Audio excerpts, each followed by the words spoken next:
show, teammates. So yeah, I'm back with another reaction to a lot of talk calling my striker Benjamin Sesko a flop.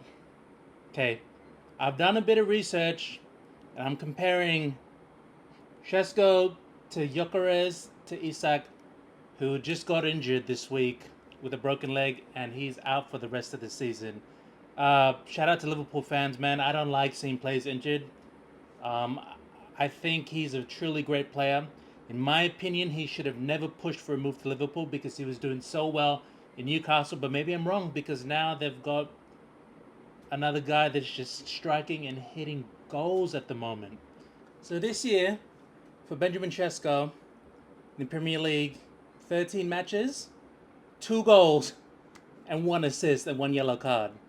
In the EFL Cup, 1 match, 0 goals, 0 assists, and 0 cards. So that pretty much tells you a bit about Benjamin this year. Then you've got Victor Gyokeres. Man, look at what are you hiding your face from? Like this is okay. 15 matches compared to 13. So he's played 2 more games because my guy's been out injured for 5 weeks. 15 games, 5 goals, 3 yellow cards. They're playing in the Champions League. He's got 2 goals and he's 4 matches played. AFL Cup, 1 match, 0 goals. And Isak. So this year for Liverpool, he's played 10 matches. He's only scored 2 goals, 1 assist. Champions League, 5 matches, 0 goals, 0 assists, 0 cards. EFL, 1 match, 1 goal, and no cards. So I'm comparing the stats, honestly, from what I've just read now. Like, to be fair, probably Gyokeres has the edge because he's scored more goals, compared to Sesko and then Isak. So, compared to 13 games played, Sesko, Gyokeres 15, and Isak 10. So, Gyokeres has played more games. So obviously he should be scoring more goals. That's not an excuse, obviously. But the difference is, Isak was at Newcastle. And last year for Newcastle, he played 34 Premier League games, 23 goals. EFL Cup, 6 games, 3 goals.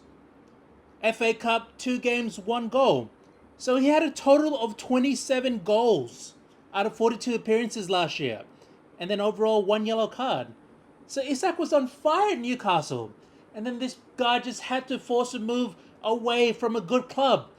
Honestly, I would not have paid that much, and look at what it's done. Honestly, okay, fine. Obviously, when you get injured, injuries are part of the game, It's not, I don't like to see players injured on any team. It's not nice, it's not cool. And it's demoralizing for the team, for the fans as well. And then if you compare Gyokeres to last year, playing for Sporting Lisbon, mate, like this guy, 52 appearances for the club, 54 goals. From what I'm reading, yeah, I'm probably reading the right thing. Yeah, but anyway, so you see what I'm saying? So Isak has been in the league. He did a madness for Newcastle last year. 27 goals. Gyokeres, obviously, Portuguese league is not the Premier League. It's totally different. Yeah, you can stat pad over there and come, but then I think you have to take it up to another level where you need to start scoring because Arsenal putting man on big money, you have to score goals. And then for Sesko this year, like last year when he played in the Bundesliga, he had 21 goals and 6 assists.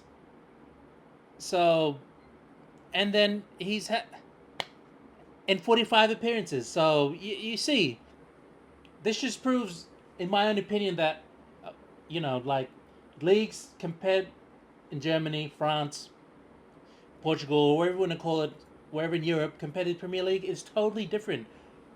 The pressure is different. The atmosphere is different. The fans are crazy. I know Europe all over, fans are crazy in different fan bases, but I'm sorry, when you in England, it's just It's brutal. I mean, I've only been to one football game in England. It was Fulham against Brighton. I think about, I don't know, maybe 10 years ago. Mate, it was crazy. They had to separate home fans from the away fans. Guys were just like literally going at each other. It was crazy. So yeah, and if you want to delve in more deeply into it, how much did Sesko go for? Um, on his price tag. And when we're going into price tags, if you look at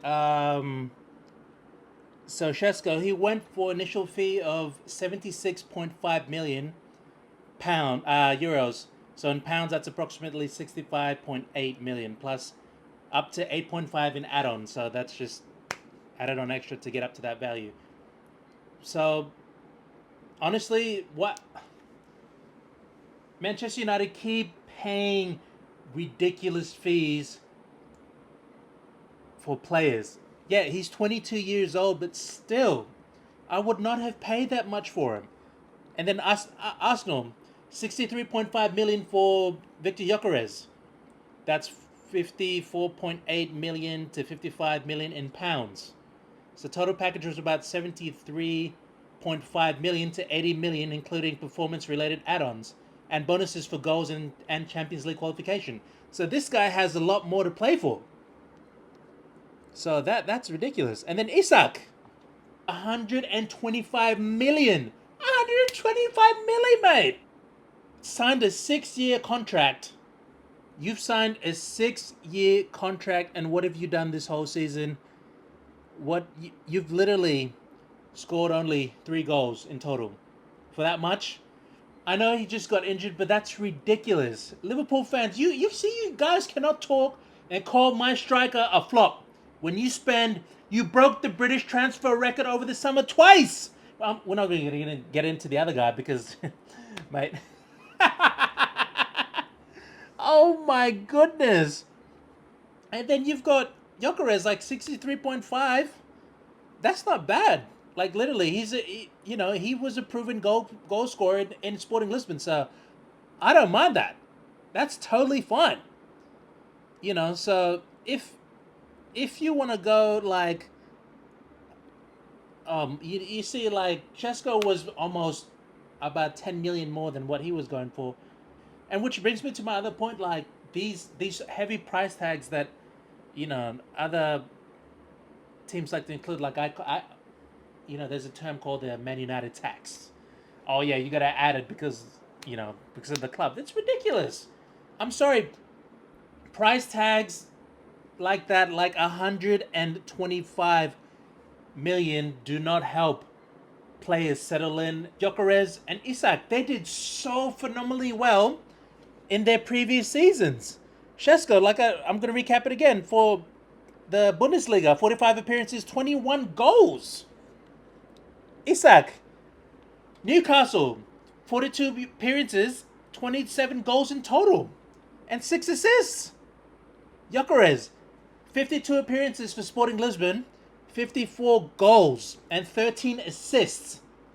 So you see, like, that's insane. And then the whole quality of those strikers just somehow just, I'm not going to say it drops, but it just fails to keep up to that standard where they're just not keeping up to getting bucket loads of goals like they're doing. You can't compare them to Haaland because Haaland's already proven, just like Isak is, because Isak has been in the league long enough. But I think honestly, on how strikers get their bread and butter is just you got to have service. Like for Sesko, Manchester United's midfield is literally non-existent. He does not get service. Like the Aston Villa game, he barely got a shot on goal. It's insane. And then for Arsenal, I think when they played who was it? Everton. Um, who scored in that game? To be fair, what do you know? Victor Gyokeres with a pen. Oh my goodness! Please, pen? Really? Like, come on. They need. You see, this is exactly my point. Like, he needed a pen to score, but anyway, you know what? A goal's a goal, so I can't really say much. Back to Gyokeres, like the only Premier League clubs that he's actually scored against this year Leeds with 2 goals, Forest with 1, and then Burnley with 1. And they are 16th, 17th, and 19th on the table. So you can't tell me this guy is better than my striker if he hasn't scored against other big teams. Stop it. Arsenal fans, please be sensible for once. I know my striker is horrible. I'll tell you that right now. He has no service, he can't score, and he's got a big frame for a striker. He got subbed off for a youth academy player against Aston Villa. Like, what more do you want me to say? And then Isak, like, that's so unfortunate that he got injured, but that's part of the game.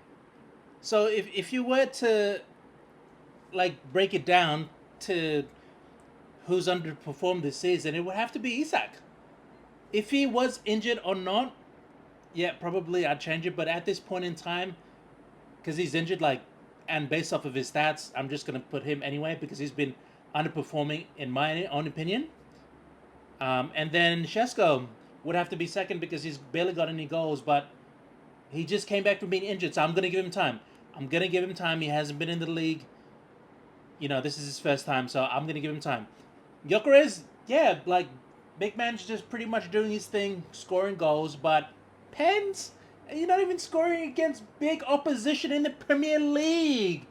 Oh, I can't wait till Arsenal play Manchester United again. This is gonna be very interesting. But yeah, thanks guys for watching the show. And also, you man on the forum, you need to stop because I just laid out some facts. Arsenal fans, I've got your receipts. Liverpool, like I said, you need to stop talking, hold that, and just relax. All right, yeah. Manchester United is 7th. Boo hoo! You're 2 places above us. You guys act like we dropped the mid-table.